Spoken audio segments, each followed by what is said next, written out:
Bonjour. Alors, j'aimerais insiste beaucoup sur un autre élément qui est de cesser d'être des mendiants. Mais c'est quoi? C'est ce qu'on va voir aujourd'hui.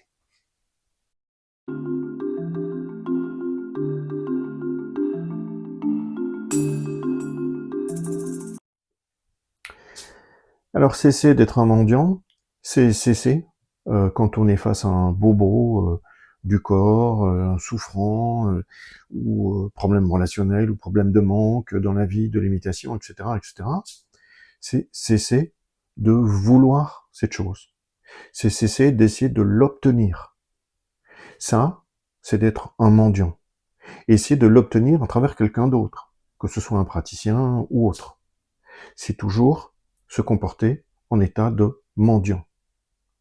Ce mendiant, cet état de mendiant en nous, n'a pas réalisé qu'il est soumis à une hypnose, qui lui fait croire qu'il est dans une forme de manque, de limitation, de souffrance. Et comme il a accepté, ça s'est transformé en loi de fonctionnement dans notre mode de vie, dans notre moment de vie. Et donc le premier temps, c'est de réaliser qu'on est face à cette hypnose du mental humain. Il n'existe qu'un seul mental, en vérité, et ça explique que les idées et les modes se transmettent très facilement d'un bout à l'autre de la planète. Et donc, ces idées, ces croyances, ces fausses vérités, en fait, nous endorment, et nous endorment de manière subliminale. Ça passe à travers nous sans qu'on s'en rende compte. D'où la phrase de Joël qui dit « De même qu'on prend un bain chaque jour, il faut apprendre à se traiter chaque jour. » Et donc, arrêtons d'être des mendiants, c'est donc commencer à se réveiller par le fait qu'on est soumis à cette hypnose qui nous fait croire qu'on a un certain manque en amour, en vie, en travail, en argent, peu importe. Et donc l'outil qui va nous être le plus utile, c'est d'impersonnaliser le mal. C'est-à-dire que le mal n'a aucune source pour se maintenir. Il n'est qu'une tentation auquel nous avons adhéré et qui a trouvé corps alors dans notre conscience et qui peut alors se matérialiser dans notre corps ou dans notre scène de vie. La seule façon de impersonnaliser le mal n'est pas de chercher une cause ou une autre à ce mal. C'est simplement réaliser comme l'hydre, si on lui coupe une tête, on en aura une autre. C'est simplement de réaliser qu'on est face à une hypnose. Dans l'histoire de Joël, la révélation à ce propos, c'est quand il est dans la foire et qu'il voit un hypnotiseur hypnotiser un homme qui lui fait croire que un amas de loques est en fait un caniche blanc. C'est la fameuse histoire du petit caniche blanc.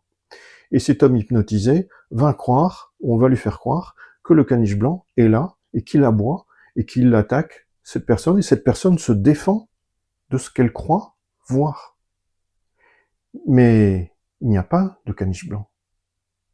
Et donc, l'analogie avec ce qui nous arrive dans la vie en termes de souffrance et de problèmes, c'est exactement la même chose. On se défend de quelque chose qu'on croit voir. Et donc, c'est pas en s'attaquant à ce problème, en s'opposant à ce problème, parce que là, on le renforce, c'est pas en le combattant. Combien d'histoires tristes n'avons-nous pas déjà entendues de personnes qui ont combattu courageusement jusqu'à la fin des longues maladies. Dans la voie infinie, c'est une grande tristesse, puisqu'en fait, on essaie justement d'éclairer l'humanité en réalisant que c'est pas par le combat qu'on y arrive, mais c'est par la réalisation qu'on est soumis à une hypnose. Et cette hypnose a pris corps en nous. Alors cette hypnose qui prend corps, elle est plus facile à éteindre dans un début que quand elle a pris tout un corps en nous. Donc c'est comme l'analogie d'une maison qui prend feu. Il est plus facile de mettre le pied sur un départ de feu pour le maîtriser que de laisser flamber la maison et puis d'essayer de l'éteindre. Ce sera la même chose en nous.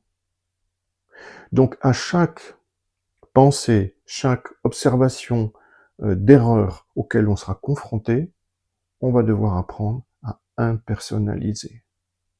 Impersonnaliser le mal, c'est-à-dire que c'est l'inverse de personnaliser. Si je vois une personne qui semble être malade, si je dis Paul est malade, j'ai personnalisé le mal sur Paul. Donc je vais devoir réaliser une autre opération en moi, qui est par une discipline, une maîtrise de soi, c'est réaliser que Paul est soumis à une forme de tentation. Et moi aussi, en le voyant. Et la seule chose que je peux faire pour Paul, c'est pas de tomber dans son histoire. C'est pas d'avoir cette empathie qui va m'amener à adhérer à son malheur. C'est au contraire de réaliser dans le silence que j'ai appris à faire par la méditation. Dans ce silence, je réalise que tous les deux, nous sommes soumis à une forme d'hypnose qui nous fait croire qu'il existe deux pouvoirs, le mal et le bien.